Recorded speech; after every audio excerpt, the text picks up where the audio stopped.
C'est un plaisir de vous retrouver encore une fois sur les antennes de Nyota Télévision. Mesdames et messieurs, l'actualité sportive reste dominée par cette triste nouvelle. Moirabou, dit homme mystique, c'est catcheur congolais qui a tiré sa révérence la nuit du lundi au mardi 10 juin 2025 ici à Lubumbashi. Il aura impacté le catch RD congolais et surtout le catch louchois. L'autre actualité sportive, c'est la poursuite de la phase retour des playoffs. Nous sommes là en championnat d'élite de la République démocratique du Congo qui s'est poursuivi ce mardi avec 2 rencontres qui se sont jouées à Lubumbashi, également 2 rencontres qui se sont jouées sur le site de Kinshasa, la capitale RD congolaise. Encore une fois, mesdames et messieurs, merci de nous choisir pour vous informer sur le plan sportif. À tous et à chacun, bienvenue. Ouvrons ce journal par la Coupe du Congo des dames qui a démarré ici à Lubumbashi. En première explication, les académiciennes de Msichana ont battu la formation de Osek par la note de 4-0 au stade Joli Site. C'était ce lundi 9 juin 2025 en première explication de la journée. Signalons ici que Esther Dikisha a signé un doublé. Msichana signe ainsi sa 2e victoire en championnat national féminin. Je vous propose de suivre le condensé dans cet élément qui porte la signature de Gloria Kabash et Meshak Kaimbe. Après avoir marché sur Manika de Kolwezi, le Football Academy Msichana fait tomber cette fois la formation de Osek. Esther Dikisha s'offre un doublé à elle seule pour cette 2e journée du championnat national féminin.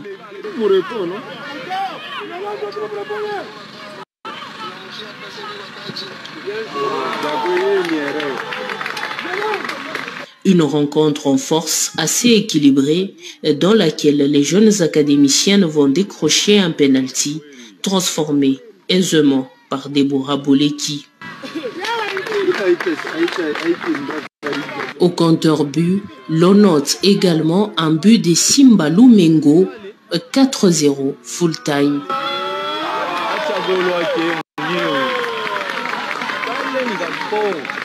Nouvelle victoire de Msichana qui trône dans le groupe B avec 6 points en attendant d'affronter des nouveaux adversaires dans ce championnat national féminin.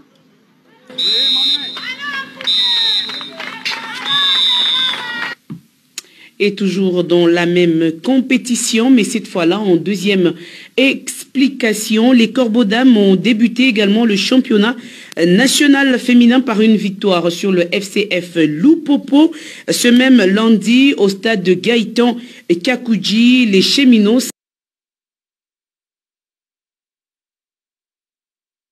s'incline 5-0 avec au passage un doublé de Jefti Asifoua pour sceller la victoire des Corbeaux Dames. C'est ce que nous rapporte Sam Kambwe et Meshak Kaimbe. Pour le compte de leur première journée du championnat national féminin, les Corbeaux Dames ont fait des Cheminots une proie. Cassage pour 5-0 et les scores à l'issue de cette rencontre où les filles d'Elam Boumedi n'ont eu besoin que de 4 minutes pour ouvrir le score par l'entremise de Elena Obono. Il vient de se laisser le premier but. Quelle bourde! Quelle bourde! Une entrée timide de Cheminots qui finissent par encaisser le 2e et 3e but. Belange Voukoulou à la 10e. Pour qui? Pour personne, mais c'est le but! C'est le but! Signé Belange Voukoulou. Puis Telma Bafour à la 20e minute. Ok, tellement face à la gardienne. Et c'est le 3e but. À 3-0, l'arbitre renvoie les 2 équipes au vestiaire. À la reprise, le Noir et Blanc s'appuie sur la belle expérience de Jefti Asifoua pour faire dérailler le train et plier complètement le match. Elle seule, Jefti signe un doublé à la 47e. La bonne organisation et c'est le 4e but. Et 68e minute pour faire grimper le score à 5-0. Pour savoir de quoi il s'agit. Une, deux. Et c'est le 5e but. Gifty. D'abord la victoire, puis corriger quelques erreurs pour la suite de la compétition, a souligné Lamia Boumedi, coach de Corbeau Dame. Pour moi, on a fait un bon match. On a maîtrisé le jeu, on a imposé notre style de jeu. Mais quand même, il y a encore beaucoup de lacunes techniques, surtout sur la première mi-temps. Et il y avait beaucoup de mauvaises passes. Il faut qu'on travaille plus sur ça. Entrée réussie du FCF Mazembe en compétition, mais aussi un derby remporté par l'équipe chapeautée par Denis Bison sur le FCF Lupopo en manque d'arguments. La fatigue serait l'une des causes de la défaite de Lupopo face à Mazembe, a déclaré Patrick Maïndou, coach des cheminots d'âme en conférence de presse d'après-match. Il est au micro de Sam Kambwe et Meshake Kaimbe. Oui, les regrets parce que j'ai perdu. Comment tu joues un match de la compétition, tu as perdu et puis tu n'as pas de regrets. C'est le football. Mais sauf que cette défaite, je vais parler pour l'organisateur. On devait jouer le samedi. On nous a réussi un communiqué qu'on va jouer notre match contre Mazembe à la date ultérieure. Nous, on a profité de s'entraîner le samedi. Le samedi, on a s'entraîné. On a s'entraîné le samedi. Le dimanche, on a donné des joueurs de repos. Subitement, nous sommes surpris. Vous allez jouer le lundi. On n'a pas le choix. On a assumé. Mais quelque part, l'organisateur doit faire sa part. Nous sommes en train de chercher quoi? Il n'y a pas des équipes. Pourquoi directement vous imposez les gens de jouer? Aussi longtemps, vous ne connaissez pas leurs conditions d'entraînement. Nous, on a s'entraîné le samedi. On a eu les repos le dimanche. On nous a surpris de jouer le lundi. C'est normal. Nous assumons. On va faire le nécessaire de retravailler encore. Je crois qu'il y a beaucoup de matchs. On va faire le nécessaire. Merci beaucoup. Et cette compétition va se poursuivre ce mercredi 11 juin 2025 au stade tout-puissant Mazembe de la Kamalundo. Déjà au coup de 11h30, OSEC sera face à la formation de Manika. On va cette fois-là parler de l'Illico Cash Ligue 1. Je le disais tout à l'heure, au sommaire, la phase retour des playoffs a débuté depuis dimanche dernier pour le compte du championnat d'élite de la RDC. L'on a joué également ce lundi 9 juin à Kinshasa. V-Club est encore tombé face aux Aigles du Congo et le coach des Aigles, Papi Mpoyi, n'a pas caché sa satisfaction après cette courte victoire de 1-0 face au Moscovitch. Suivez. Content ou pas content, on était là, on a perdu la semaine passée, on a perdu il y a 2-3 jours. On voulait pas être décroché. On a gagné avec la manière qu'on a gagné. On est satisfait. Bon, j'aurais préféré perdre peut-être 2 matchs contre les clubs et gagner 5 matchs ailleurs. Nous, c'est des points qui importent. Voilà. Si on a l'habitude de gagner ou on a gagné pratiquement tous nos matchs contre les clubs, c'est bien. On a perdu 2 matchs ailleurs aussi. Donc, c'est pas l'important de battre les clubs. C'est pas important. On a battu les clubs aujourd'hui. On a perdu la semaine il y a 2-3 jours. Donc, on a perdu 3 points. Nous, les noms des équipes importent peu. C'est les 3 points qui sont importants pour nous. Que ce soit avec club, que ce soit un autre, que ce soit un autre, que ce soit un autre. C'est important. Ça n'a rien à voir avec les clubs. On est sorti d'un bon match. Ils pouvaient égaliser aussi à la fin. Ils n'ont pas eu cette chance-là. C'est comme ça, c'est comme ça. J'ai toujours répété ici que l'objectif pour nous n'était pas... On ne vous a jamais dit que nous, on voulait être champion. On ne vous a jamais dit que nous, on voulait à la Coupe d'Afrique. On a martelé chaque fois qu'on joue match par match. Vous faites des illusions, vous faites vos films ailleurs, et aujourd'hui, on commence à penser que les Aigles du Congo égale les clubs, égale DSMP, égale Mazembe, égale Lupopo. Non, on est un petit club. Hein. Donc, vous faites des idées, et après, vous faites d'autres idées en disant, ils n'ont pas le niveau, ils sont pas le niveau. Non, nous, on a des jeunes, on le prépare, on est content d'eux. Quoi qu'il va arriver à la fin de saison, nous, on sera content d'eux. Celui qui ne sera pas content de... Et dans les autres résultats des rencontres qui se sont jouées ce mardi 10 juin 2025, l'AC Simba a battu Sangabalende sur la note de 1-0. Lupopo également était plus fort que Tanganyika. 1-0. Les deux matchs se sont joués au stade Frédéric Kibassa Maliba et les buteurs du côté des cheminots, c'est Orso Mwaku, alors que à Kinshasa, Maniema Union a écrasé Ange Vert sur la note de 5-0. Parlons à présent des Léopards seniors de la RDC qui étaient en tournée avec des matchs amicaux où Simone Banza ainsi que Samuel et Sendé ont déclenché leur compteur but en sélection. C'était lors de la trêve internationale vécue à Orléans en France. Banza a réalisé un doublé pendant que Sendé a marqué aussi un but. C'est ce que nous rapporte ici Michel Bayo.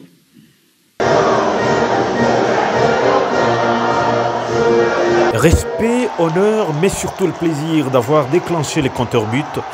Simon Banza et même Samuel Essendé y ont cru jusqu'au-delà de ses sorties en sélection. L'attaquant de Trabzonspor a lui par occasion marqué l'un des meilleurs buts de cette trêve internationale. Entre défenseur axial et portier, Banza fait preuve d'un calme aguerri, prenant à défaut le portier malgache pour son deuxième but. Un peu tôt, le dossard 23 reprenait le ballon de Wissa, repoussé par la barre. Ce n'est qu'un début, visiblement. Il sait au moins que c'est pas facile, mais la sérénité s'invite désormais. On finit bien ce stage. Maintenant, on va se concentrer sur les prochains matchs qui sont très importants pour la suite. Et voilà, on est bien. Le Congo va bien. On espère, on dira merci aussi aux supporters. Ils ont été présents. Ils nous ont supportés sur les deux matchs. Donc voilà, que du bonheur. On restait sur une bonne dynamique. Donc on continue encore. Et on est prêt pour le match au Martyr et en dehors. Samuel Essendé, lui, n'aura patienté que pendant 23 minutes. Les sociétaires d'Augsbourg s'est illustré devant la cage de la prestigieuse sélection du Mali. Une trêve de déclic pour une opinion, 2 victoires en autant de sorties. La concurrence devient de plus en plus rude selon les avertis. On dira merci aussi aux supporters, ils ont été présents, ils nous ont supportés sur les deux matchs. Tennis avec la Davis Cup. Ici, on va nous présenter le site. C'est l'un des meilleurs centres de formation de la petite balle à travers le continent. L'Académie Kikuxi Villa Club situé dans la Beira de Viana à l'extrémité de Luanda s'apprête à recevoir le tournoi Zone Afrique Groupe 3 de la Coupe Davis à partir de ce mercredi 11 juin 2025. Découvrez ces lieux magiques du tennis en Angola dans ce reportage. Un véritable fleuron en Afrique, Académie de tennis qui couche Villa Club situé à l'extrémité de Luanda. Marque la renaissance de la balle jaune dans ces pays lusophones. Ce centre ultra sportif moderne, une initiative privée dans le cadre de la promotion du sport et le social dans la capitale angolaise, s'apprête à recevoir pour la 5e fois depuis sa construction en 2022 un tournoi de la Davis Cup. 12 terrains surface dure, 4 en terre battue et un gazon synthétique. Cet espace sert à la formation de jeunes athlètes angolais. Comme l'affirme un de ses responsables, le portugais Luis de Souza, consultant au sein de la Fédération angolaise de tennis. Kikuchi Tennis Academy, c'est un projet privé. Ils ont même une fondation qui aide beaucoup de garçons ici. Il y a plus ou moins 200 garçons qui jouent au tennis ici. Ils donnent le tennis, l'école. Il y a même des garçons qui sont déjà dans l'université. C'est un projet très social aussi. Tous les tournois qu'on organise ici, la Coupe Davis, on va avoir des futurs ici le mois de novembre, 3 semaines, sont tous faits ici. Et nous avons ici 9 cours durs, 3 terre battue, 3 paddle, nous avons le centre médic, nous avons un restaurant, nous avons une piscine, nous avons une salle pour des leçons, pour formation des coachs. C'est un projet très, très sérieux. Et Angola a une équipe très jeune. Le numéro 1, il a 17. Nous avons un joueur qui a 15 ans. C'est une équipe jeune, c'est une équipe de futur. Mais l'objectif d'Angola, c'est de rester dans la 4e division, qui ne va pas être facile. Mais je pense qu'ils ont fait maintenant, j'ai aidé la fédération, on fait un programme pour avoir plus de joueurs. Avec cette installation, c'est plus facile.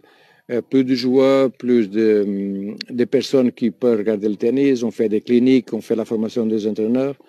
C'est l'objectif d'Angola maintenant. Ce centre dispose aussi de plusieurs compartiments, notamment un pas delcourt, swimming pool, restaurant, un parking VIP, un parking public, des toilettes, un centre antidopage et aussi un centre de réparation des matériels pour la pratique du tennis. C'est donc ces cadres magnifiques qui attendent recevoir 8 nations pour 2 places à la zone 3 de la Davis Cup. Et la RDC va prendre également part à ce tournoi. D'ailleurs, les Léopards séjournent déjà au Rwanda où ils ont... Un peu tôt, les 223 reprenaient les ballons de Wissa, repoussés par la barre. Eu leur deuxième séance d'entraînement, c'était le lundi. Mais la sérénité s'invite désormais. On finit bien ce stage. Maintenant, on va se concentrer sur Villa Club de Luanda avant les débuts de la campagne du groupe 3 de la Coupe Davis Africa. Suivez. Pour la deuxième séance depuis leur arrivée en Angola, c'est le lundi 9 juin 2025, sur la surface rapide qui couche Villa Club de Luanda, William Bouchamouka, Saïd Christian, Arnold Nkondo, Moses Koumousse, sous la houlette du coach Pavé Bokata Ifomi, on travaille sur les tactiques de jeu. Comment repousser l'adversaire, comment occuper les terrains, les zones de retour des services, le point décisif, les tie-breaks. Tout s'est déroulé dans une ambiance de bon enfant. On garde toujours les mêmes objectifs, donc on est là pour être qualifié dans les zones supérieures, zone 3. Donc je pense que tous les joueurs sont prêts. On va faire tout ce qu'on peut faire pour arriver là-bas et pour réussir à qualifier pour Coupe 3. Moral au Zénith, les Congolais n'attendent que de connaître leur adversaire pour bien aborder ce tournoi africain zone 4. On va changer de discipline pour parler basketball. D'abord, on commencera avec les Léopards de la RDC qui sont déjà dans la phase terminale de l'Afro, la phase finale de l'Afro Basket Angola 2025. Une liste de 29 présélectionnés a été rendue publique ce lundi 9 juin 2025. D'ailleurs, les sélectionneurs de Léopards Basketball Senior a réagi par téléphone depuis la France où il a été joint par la cellule des communications de la fédération par rapport à cette liste de 29 présélectionnés. Suivez. Bonsoir. Oui, en effet, c'est une liste élargie. Il y a encore des incertitudes. Il y a encore aussi 1 ou 2 joueurs qui ne sont pas dans cette liste, mais que l'on espère avec beaucoup de force qu'ils vont l'intégrer, spécialement au poste de meneur de jeu. Donc voilà, maintenant c'est une liste élargie avec le spectre total de ce qui se fait de mieux au niveau des joueurs congolais, on va dire invitables à la sélection en fonction des données de la FIBA. Il y a peut-être des gens qui sur place au Congo ont fait des étalage de qualité et de très bons championnats aussi. On ne va pas les oublier, on va les garder dans un coin de la tête aussi. Si ce n'est pas cette fois-ci, il y aura encore d'autres opportunités. Il faut continuer à travailler. En tout cas, on va essayer de faire la liste la plus proche possible de ce qui pourra nous amener à faire un tournoi de haut niveau au vu des équipes qu'il y aura qui, elles, sont des équipes qui sont avec des talents incommensurables et auxquels il faudra vraiment faire face avec ambition. Et donc on va essayer de préparer cette échéance au mieux possible.